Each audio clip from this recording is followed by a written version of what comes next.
when you're in survival, and you're in separation, and you're in lack, and you're forcing and controlling and trying to predict outcomes, you're matter trying to change matter. And of course, it's going to take time for this to happen because you're creating a three-dimensional reality, and everything in three-dimensional reality takes time. But when you're creating from the heart, with a coherent brain and a coherent heart, and you got that 5G Wi-Fi signal, it's not like you go anywhere now.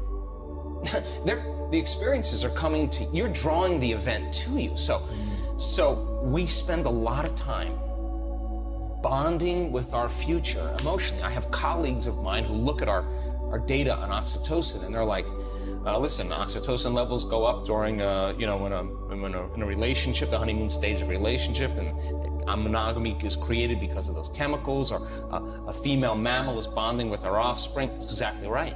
I want our people, our students, to bond and fall in love with their future just like they do with somebody else. And when you're bonded to your future, no person, no circumstance, no thing is going to remove you from it. So then, if you fall from grace during the day, then the next question is, what person, what circumstance caused me to disconnect from my love in the future? And let me rehearse in my mind, if I have that same circumstance, how I'm going to overcome it. And now you're worthy of love. It's no longer the person or the event. It's just you're doing what it takes to stay in the emotion of your future. Your body is aligned emotionally to that future. So great doing it with a meditation.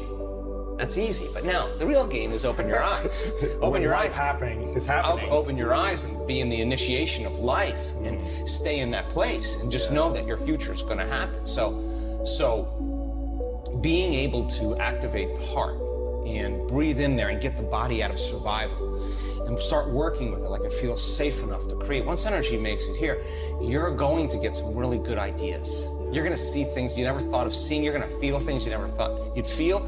And the images that you're creating, what are they doing? The thoughts that you're creating, they're making more of those chemicals. And now you're feeling more of the feeling of your future before it happens. You're giving your body a sampling, a taste of the future before it's happened. Keep doing that enough times, and that feeling is going to become very familiar to you. There was a researcher out of Yale University that in the 1940s was studying electromagnetic fields around living organisms. And in the 1940s at Yale University, nobody was doing this. And he was a vitalist. He wanted to understand the unseen fields around living organisms. So he started studying eggs, all kinds of eggs.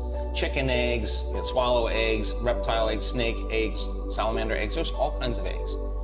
And he was using a magnetometer, and what he found was that 100% of the time, no matter what egg he measured, the positive charge was always at the head, and the negative charge was always at the tail.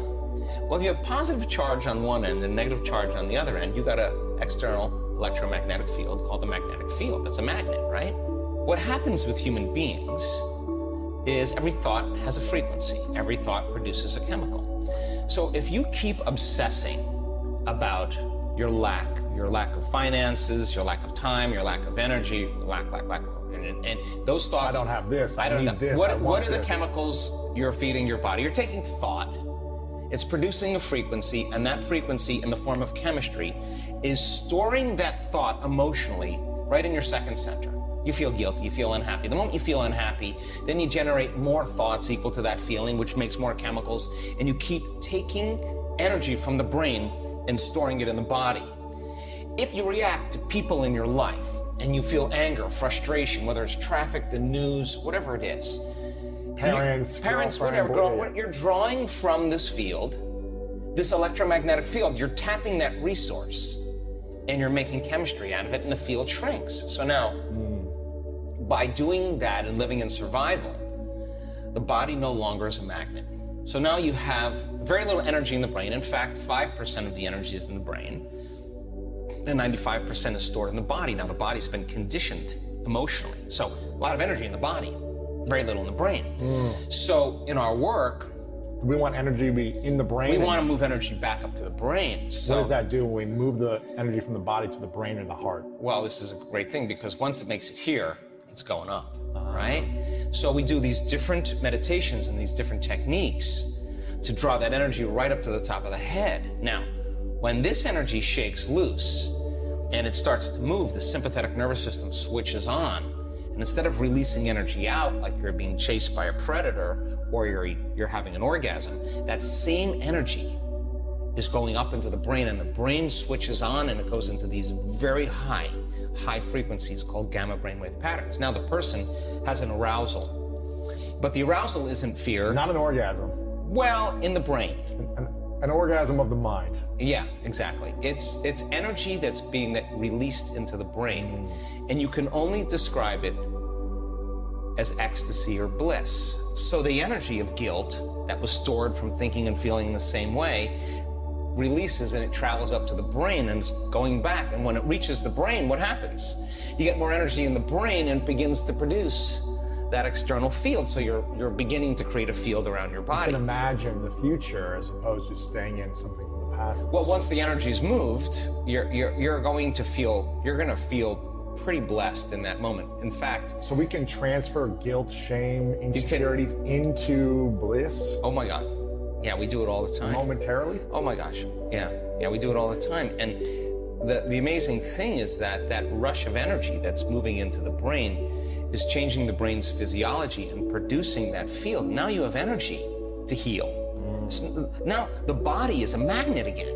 And it's as the energy moves up the spinal cord and it starts passing through those spinal nerves, and there's a lot of dynamics going on in the body.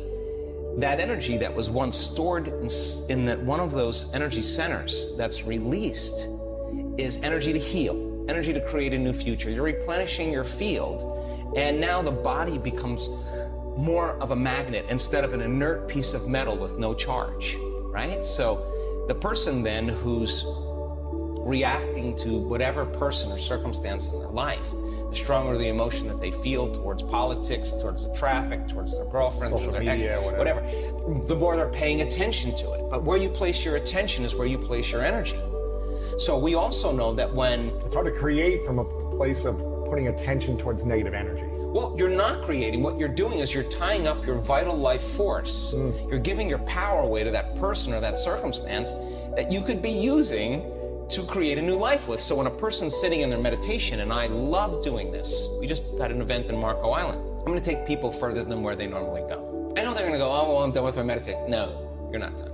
We're gonna take you to that point where that feeling is so in your face and you can't turn on your cell phone. You can't get up and walk away because 1,000 people are not getting up and walking away and you're part of the community.